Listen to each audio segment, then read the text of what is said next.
Hi and welcome back. So the YouTube video that's titled 22 Most Dangerous Foods for High Blood Sugar, Jessie In-chow-spee, that was produced by the YouTube channel Thomas DeLauer, is a whopping 44 minutes and 44 seconds in duration. Let's break it down and let's just look at the really important key points.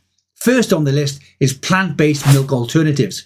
They critique oat milk, labeling it as basically starch juice that can spike our glucose levels. It suggests almond milk as a better alternative, highlighting brands that are made solely from almonds, filtered water, ideally organic almonds, but also pink salt. The discussion then moves on to cassava flour pasta, lentils, chickpea pasta and brown rice pasta, where Jessie explains the colour doesn't really make a huge difference to our glycemic load. Here Jessie notes that cassava can be highly glycemic when it is heated, and she also suggests eating a salad or vegetables before eating pasta to regulate our blood glucose levels. They then move on to healthier breakfast options. Here the importance of a balanced breakfast is emphasised, suggesting that we should add nuts or almond milk to our oatmeal. They then discuss the benefits of buckwheat flour. This is classed as a pseudo cereal with a very low glycemic value. They also talk about quinoa as a better breakfast option. But when preparing anything for breakfast, it's important not to add too much sugar, as this defeats the object of eating low glycemic foods. They then debunk myths about honey and coconut sugar, stating that they are essentially sugar with negligible health benefits.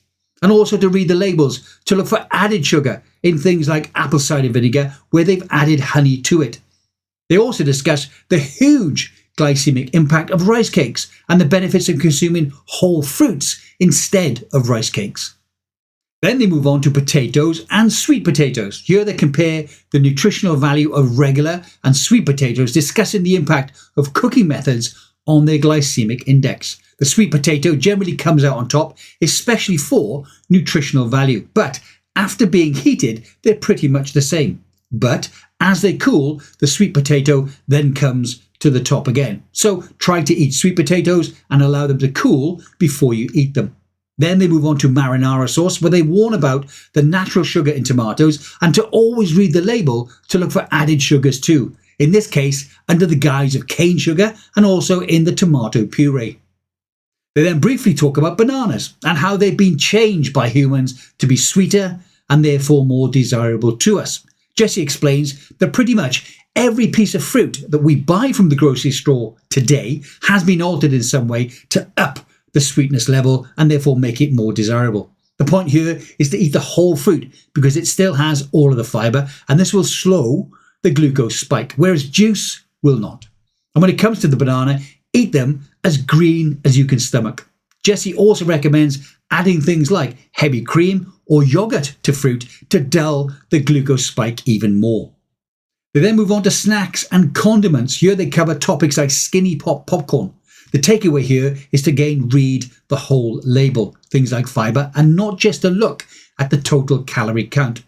They then move on to gut health and the benefits of kefir for gut health and its nutritional content. All this despite its slightly higher sugar content. So this is about balancing your sugar intake by focusing on the overall benefits of particular foods. Then it's on to teriyaki sauce, and they hold a bottle that contains 5 grams of sugar, but all 5 grams have been added.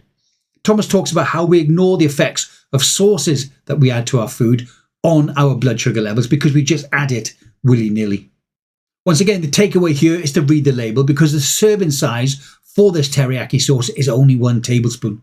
Jessie then moves on to oatmeal and how it's recommended for people with diabetes. It has some protein and fibre, but it's full of starches, and the brand they show has added flavours too. Each serving also has 11 grams of added sugar, but only 5 grams of protein. She recommends eggs as a better source of breakfast protein.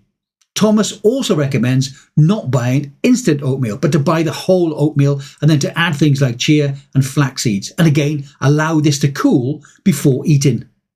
Now, although they do mention a lot of different types of foods, the main takeaway from this video is to read the labels and to look at the sugar levels, the carb levels, and also the added sugar levels that will have a huge effect on your blood sugar levels. Well, I hope you found that interesting or informative, hopefully both. Let me know what you thought of my condensed, just the facts type summary. And if you'd like me to cover another longevity related video that to you looks like it might be good, but also looks like it might be a bit too long, let me know the title of that video in the comment section below.